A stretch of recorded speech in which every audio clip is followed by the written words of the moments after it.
a 4K monitor that doesn't break the bank? Do you want it to actually provide a great HDR experience?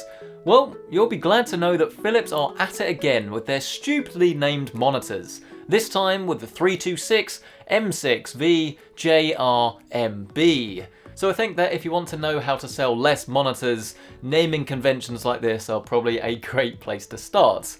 No, but seriously, this is actually quite an impressive bit of kit, and it's definitely not for everyone. I think that there are so many different sorts of monitors out there for different sorts of people that this is not going to match quite a lot of people. But if you are in the category of looking for a great, cheap 4K HDR monitor, then actually this one is a really good little contender. Let's start with the price, as at around about £500 at the time of filming, you're actually getting quite a lot for your money here. This is a 32-inch 4K 60Hz monitor, and it uses a VA panel to deliver 600 nits of peak brightness via the display HDR 600 standard. Image quality out of the box is actually pretty good, with Philips reporting a DCI P3 coverage of around about 98% and then sRGB at 135%. In the real world, and actually looking at this on your desk, I'm not quite sure that this is going to be perfect for the real serious colour gradists and anyone that really does rely on colour, but I think for everyone else, bearing in mind that this is essentially a console gaming monitor, it's really quite impressive what it delivers. The design of the monitor is probably an area where I'd say that it does definitely have a bit of weakness in my opinion though. I really do enjoy the modern, sleek frame angle that they're going for here. It doesn't scream gamer at you, but glossy plastic Philips, really? It just looks a bit naff. It scratches, it marks easily. It's just not the best material choice, unfortunately. The stand is also a bit weird, as while it's plenty stable, it only has height adjust and tilt, no swivel here. It's definitely not really an issue, but it's just a little bit strange. Connections wise, we are all gravy though, with DisplayPort 1.4 and three HDMI 2.0s, so you can connect your PC, Xbox, PS4 and Switch all at the same time.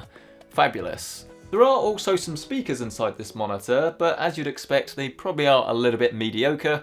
So if you're going to give this monitor maybe to your kid for its bedroom, that's going to be absolutely fine, but you are going to be much better off actually connecting some speakers or some headphones, probably to the headphone jack that is found on this monitor, and getting a much better all-round audio experience across all of your devices. Philips Amberglow makes a return in the form of an RGB bar that's found along the bottom of the display, and this can actually match your source for immersion, but to be honest, you're much better off just parking this in a static white backlight, as this will actually help to relax your eyes rather than being something that's just a little bit distracting. General desktop use actually works really well with the display, as the 4K sharpness on a 32-inch panel is really the sweet spot in my opinion, as it gives you a great balance between usable space and then pixel density.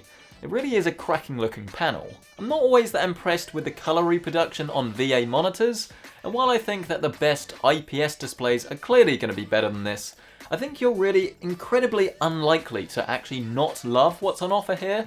It really does look fantastic with decent viewing angles and then a rich, vibrant glow to all of the images that are produced.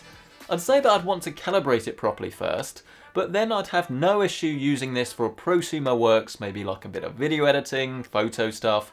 If you're a die-hard colorist, then yes, you're going to want to check out something a lot more specialist, but generally speaking, I think everyone really is going to be impressed with what's on offer here. And this actually brings us quite nicely to the gaming side, because if you're in the right camp for this, I really do think that you're going to have the same sorts of opinion. You're going to love it for the colour, but you're also going to love it for gaming performance. I think that if you understand exactly what this screen is designed for, and this is going to actually match what you do, then you're really not going to be disappointed. So let's map out exactly what that is. Consoles will output a 4K HDR signal at 60Hz, almost always at a fixed VSync interval. And so if you're replicating this, and if you're doing this on the PC side as well as your gaming, then you're actually going to be using this monitor for what it's designed for. And playing Shadow of the Tomb Raider at 60Hz on the PC in HDR was a real cracking experience. And while VSync does definitely add a little bit of latency, you can feel this when you're moving the mouse, you can't actually notice this when you're using a gamepad. So you can just enjoy the super sharp visuals and then get yourself lost in that experience. The HDR is actually pretty decent for the price. And while it's certainly no G-Sync Ultimate, the 600 nits of peak brightness does make a huge impact. And the backlight's 16 zones of dimming run circles around any single global backlight. It does struggle a bit with high contrast between extreme lights and darks, as you'd probably expect from a rather simple solution, but I do think that most of you will be quite happy here. After all, it's 4 times less than the X27, so you are getting what you pay for. Other types of gaming though are a little bit more hit and miss, and I'll be completely honest and say that this monitor doesn't really suit what I do. The types of games I play means that I sort of yearn for something else. I said yearn weird there. It's just a good word in general, isn't it? I yearn for this. I'm still addicted to Apex Legends, and coming from a high refresh rate monitor, this is just far worse an experience. It's to be expected, the screen is much harder to drive than 1440p, and then at 60Hz you just don't get that fluidity that can make all of the difference in FPS. Don't misinterpret this to mean that this monitor is bad, because it's really not. If you can drive 4K 60, games like Gears of War and Apex will look phenomenal, especially if they support HDR. But if you're serious about first-person gaming on the PC and you have £500 for a monitor, then there just are better options out there. It's a fact, unfortunately.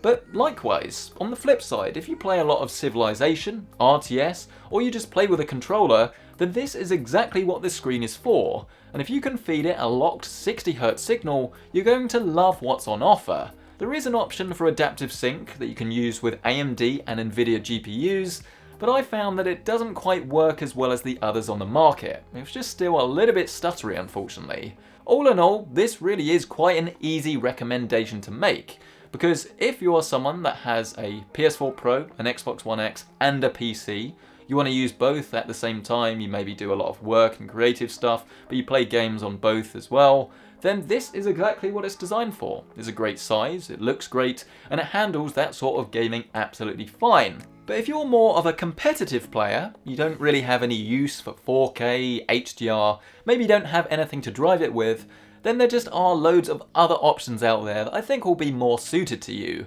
And you can find some examples of these in the end screen at the end of this video, so if you want to check them out, feel free. And of course, if you do want to see current pricing on this, you can with my affiliate links down below. I really hope you've enjoyed this video though. Please get subscribed if it's been useful, and do check out those other videos. A massive thank you to Philips for actually supplying this review sample. To you guys for watching, and I'll see you in the next one.